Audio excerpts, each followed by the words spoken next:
our final talk of this session is by Adi Gangidi. Adi Gangidi is a production network engineer at Meta. He has been leading Meta's RDMA network design and deployments for AI training for the past 5 years.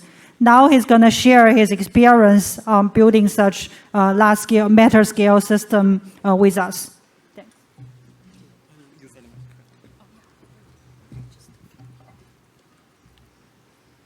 Hi, everyone. I'm Adi Gangidi, and on behalf of my team, I'm here to talk about Meta's large-scale RDMA deployments on Ethernet, specifically built for AI training. So the talk structure is that we share things that we learned about AI training as a workload, and what kind of stress or influence it has, and what kind of traffic patterns it produces, what kind of influence that has had on our topology, routing, and all other like operational, how we operate the network. So 5 years back, we changed the way we did AI training at Meta. We went from an AI training approach that was more horizontal scale to an approach that required more vertical scaling. Basically, we moved to GPU full sync training. So GPU full sync training required GPUs to synchronize with each other every training iteration. And around the same time, the model and the data complexity increased many fold, especially for our ranking models. Then a couple of years back, the same happened with our Gen AI models. So this explosion in complexity required model and data parallelisms to distribute all of these workloads across multiple GPUs. And parallelisms produced collective communication operations. Collective communication operations required high bandwidth and low latency network in order to unblock the next training iteration quickly. So in order to satisfy this high bandwidth and low latency requirement, we built a dedicated RDMA network on Ethernet, to satisfy these requirements. And our deployment was with Rocky V2, and we used PFC, or priority flow control, in order to guarantee a lossless network. And over time, more and more workloads onboarded to this network, and we have a very large deployment scale, of the order of hundreds of thousands being supported by our Rocky V2 infrastructure. And it's a multi-vendor deployment. So, being on commodity Ethernet gave us that flexibility. And our largest cluster sizes are in the tens of thousands of GPUs. So let's jump right into the overview of our network. So we'll start with the endpoints. Our endpoints, we built 3 generations of servers or endpoints, GPU servers, and all of them have 8 GPUs and 8 NICs. We have 1 GPU to 1 NIC mapping, so that and the NIC throughput matches the GPU PCI throughput, so that the network cards are never a bottleneck in order for the GPU to communicate with other GPUs. Apart from that, the second aspect that I would like to highlight is basically that our backend RDMA network is distinct and separate from our front-end network. And the reason for this is, even when we started early deployments of AI training, our GPU to GPU synchronization traffic, the rate at which it was growing was many folds higher than the ingestion traffic or checkpointing traffic or any other supporting service traffic. So there are 4 aspects of our overall solution, our network, that I would like to highlight. The first part is network topology. Our topology is a three-layer flow, and it uses a top-of-the-rack, not rail optimized, but a top-of-the-rack design. In the 3-layer flow, the first hop is a shallow buffer switch, the top-of-the-rack switch, but the rest of the switches are deep buffer switches. So in terms of routing, because of hierarchical flows producing low entropy, ECMP did not scale initially. So we went to static routing, but static routing has its own challenges in production. Then trying that 6 months later, we invested in 2 routing solutions, traffic engineering and ECMP based on hashing QPair ID, along with some collective communication libraries, changes in order to implement flow multiplexing, making one flow appear as many. And for congestion control, we initially tried TCQCN for our 200 gig networks, but it didn't provide us net benefits, and the trade-off didn't make sense for us. So we pivoted to using the collective communication library and tuning the collective communication library in order to minimize the congestion on the network. The last aspect that I'd like to highlight is basically is around operations and performance tuning. Specifically, the out-of-the-box performance of these clusters in each generation always was poor, but we invested in network and collective communication library tuning in order to bring the performance back to state-of-the-art and roofline performance. And the reason for that is because most of the collective communication libraries are tuned to work on InfiniBand, and the Rocky V2 load balancing considerations and latency considerations, as well as us using deep buffer switches, our network just behaved differently, and we needed to account for that. We'll only be able to touch a couple of these aspects in this talk, but we have a poster session on Wednesday where you can come and ask more questions about some of these aspects. So the first thing that we learned about, we're jumping into the topology section, and we'll use some observations to motivate that. So the first thing we learned about AI training workloads is there are two types of AI training workloads: ranking workloads, Gen AI workloads. Ranking workloads are of hundreds of, are of the scale of hundreds of GPUs, and Gen AI workloads are a scale of tens of thousands of GPUs. And both of these workloads use different kinds of data and model parallelisms, and that results in ranking workloads being dominated by full mesh traffic patterns, and Gen AI workloads being being dominated by hierarchical traffic patterns. An example of hierarchical traffic pattern would be a ring or a tree. So in general, a full mesh traffic pattern like all-to-all, in order to perform optimally, needs a full bisection bandwidth network, and a hierarchical ring or a tree can actually work with oversubscription just fine and achieve its roofline performance. Right? So how did this influence the network, right? So first, for ranking, we built a two-layer CLO, which is of 4,000 GPUs, full bisection bandwidth, 256 racks, 16 GPUs per rack, and all the racks are connected by debuffer switches called cluster switches, or CTSWs, and the top of the rack switches are called RTSWs, right? So this very much satisfied the ranking workloads because the scale was of hundreds of GPUs, right? So now Gen AI scale came along, just tens of thousands, and we could not fit jobs in AI zone. So we printed 8 of these AI zones in a data center building. Then we connected with a new layer of switching called aggregate training switch, or ATSW. But at this layer, it's no longer full bisection bandwidth. It's 1:7 over subscription, right?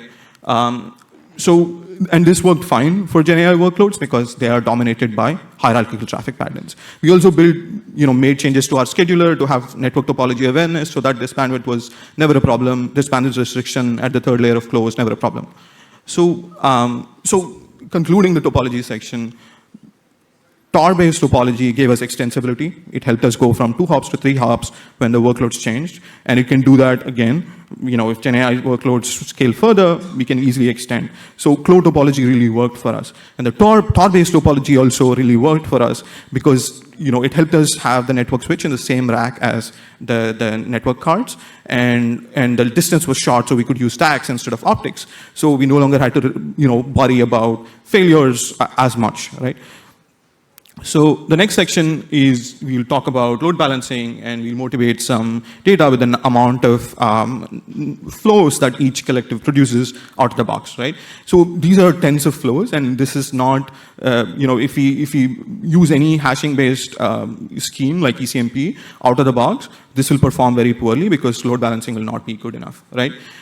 Because these are just less than 10 flows per collective, right? So what did we do? So we invested in several routing solutions, and we just look at their net outcome, right? So first we looked at static routing, and static routing essentially resulted in it didn't depend on hash entropy, and that's why we tried it. But nevertheless, we used destination prefix-based static routing, and when the destination ranks in a given job are not evenly distributed across all of the destination prefixes, and when that resulted in 2-to-1 oversubscription from RTSW downlinks to RTSW uplink. And you can see that that produced very variable performance, but also very poor performance, right? So the first thing that we did to mitigate this problem immediately was to undersubscribe the network in the 2-layer flow, right? So we undersubscribed the network 1:2 so that any hash collisions did not have an impact. Obviously, that was a very poor solution, expensive solution, right? So we wanted to build a more efficient solution, and the way we do that is we invested in traffic engineering based on job scheduler information and flow metrics information only from the first hop, right? So we implemented basically first hop traffic engineering, and we rolled these out in our AI zones. And just with the traffic engineering rollout, nothing changed. So that was good signal. Then we went back from undersubscribed network to much less undersubscribed network, which is a much more efficient solution. The case in point, we actually used the switches that we claimed back in order to build bigger Gen AI clusters. So one of the issues with traffic engineering was that when Gen AI came along and we tried to scale it to 3 network hops, the complexity of the software solution and all the moving parts and all the production issues that we ran into was much higher. So for that reason, we went back to ECMP and we implemented ECMP based on hashing QPR ID, right? So the first part, there are 2 parts of the solution. The first part of the solution is to take each flow and make it appear to the network that there are multiple flows. So in this example, I'm showing 2 approaches. One of them is to take every work request, every message you post, or every chunk, as the previous speaker talked about, and you split it into n ways and post it on n QPairs, making it appear as n flows, right? Or you can take each message and post it on a different QPair, round robin, and you can keep doing that depending upon the number of chunks that you have, right? So both approaches were useful in different scenarios, but in general, based on how out-of-box Nickel works and out-of-box collective library works and the message size and things like that, the second approach worked much better. And we used this approach in order to actually land Llama 3 training and scale Llama 3 training and stuff like that, right? So you can see that with the rollout of QPairs, with the rollout of this approach, the number of QPairs per job distribution went from tens to hundreds of thousands. So that really helped the routing. And you can also see that the out-of-box performance with ECMP, in spite of hashing on QPair ID, was bad. But nevertheless, once we start implementing flow multiplexing, the perf got much better, right? So now we'll very briefly touch upon the congestion and what we did for congestion control. So in general, in spite of fixing the load balancing issues, collective communication libraries, just due to their patterns, cause buffering. We are looking at buffer watermark data for different collectives in production, and you can see that in spite of being perfect at load balancing, there is quite a lot of buffering happening in terms of megabytes, right? So, our first approach was to deploy TCQCN because it's well tested across the industry, and we did this in our 200 gig network.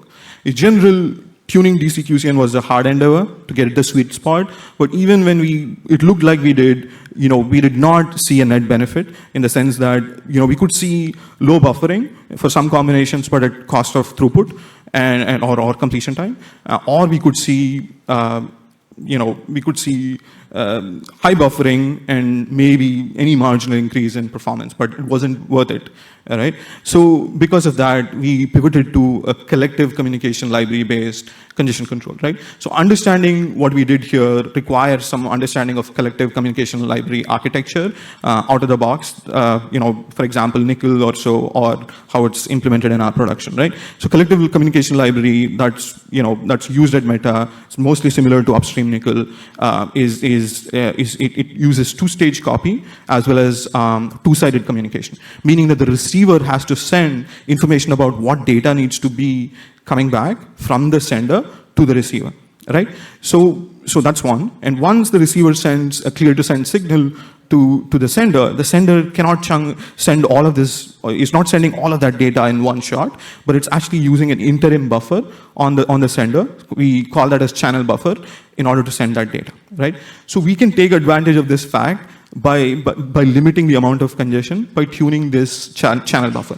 If the buffer is too large, then you have too much outstanding data on the network. If your buffer is too low, then you have underutilization of the network.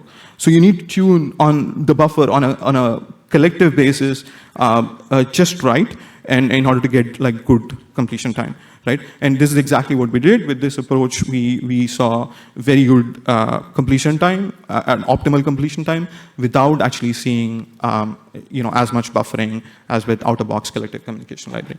So summarizing, three-stage flow absolutely worked for us, and it gave us reliability and extensibility. Enhanced ECMP and traffic engineering helped us deal with different load balancing problems in different situations. Enhanced ECMP helped us scale to DC scale clusters and large clusters, and traffic engineering was helpful in terms of solving the problems within the AI zone for ranking workloads. And collective library and statically carved big, deep buffers helped absorb congestion and help reduce congestion on the network. And the last part, which we didn't dig too much deep on, is about roofline performance can be achieved with comms library and network co-tuning, in spite of the out-of-box performance being poor. So there are quite a lot of research problems that we are working on because the workloads are always changing. For example, can we build a network that can perform as well as what we did with very shallow buffers?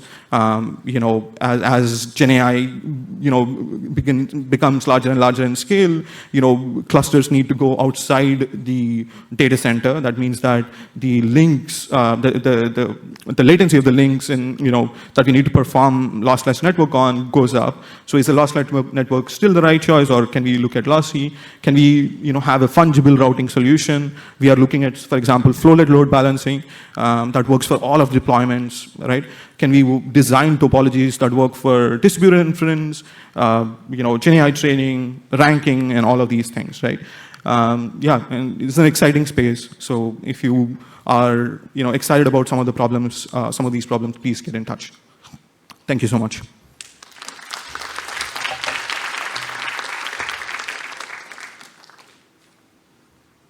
Thank you for sharing. This is Haoyusong from FutureWay. I have two questions. First, you mentioned the shallow buffer and the Tor and the deep buffer and SPI. I'd like to understand better what's the rationale behind this choice.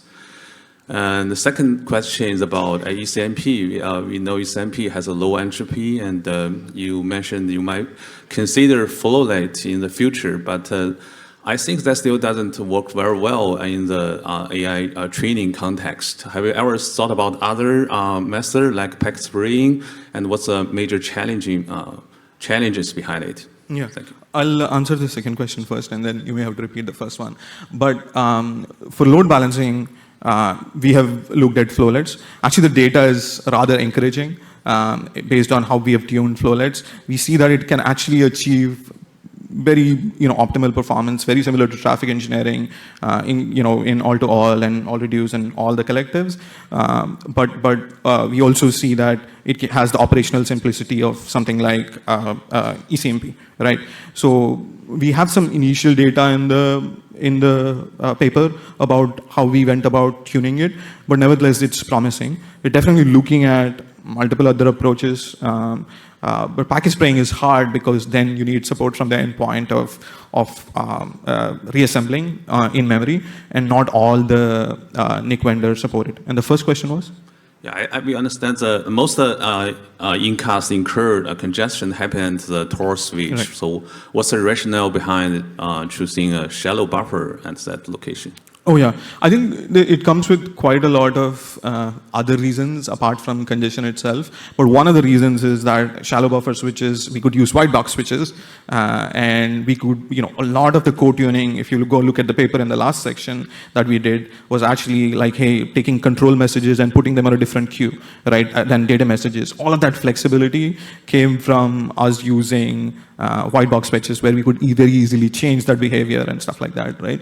And apart from that, the second part is, one of the reasons why we use shallow buffers also is that the granularity of the rack is just 16 GPUs. So that helped us, essentially, if there is any back pressure, it only influences at the worst case, one more ranking job, right? In a GenAI job, the scale is so large that it's one large job. So if there is any condition expected, the blast radius is so minimal, and the back pressure was very well